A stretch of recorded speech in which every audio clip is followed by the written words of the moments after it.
রব্বুল আলামিন পৃথিবীর কোনো মানুষ আমার গুনাহ সম্পর্কে জানে না, তুমি আমার গুনাহ সম্পর্কে জানো। আমি এমন গুনাহ করেছি আমার বিবি জানে না, বিবি গুনাহ করেছে আমি জানি না। আল্লাহ তুমি সব কিচ্ছু জানো, হে আমার প্রভু তুমি আমাকে মাফ করে দাও। আমার আল্লাহ বলে, তারপরও যদি তোমাদেরকে আমি মাফ না করি, তারপরও বান্দা তোমরা আমার রহমতের দরজা থেকে ফিরে যাইও না।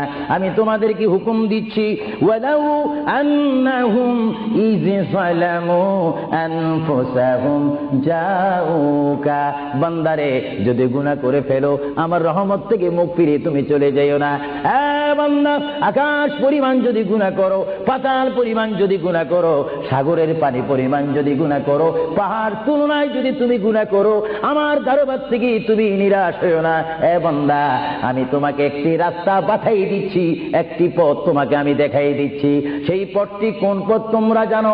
ওয়ালাউ আন্নাহুম ইয যালামু আনফুসাহুম জাউকা, বান্দারে যখন তোমরা বরবাদ হয়ে যাবে তখন তোমাদেরকে একটা পথ আমি তোমাদেরকে দেখাই দিলাম, সেই পথটির নাম হচ্ছে আমার রাসূলের মদিনা।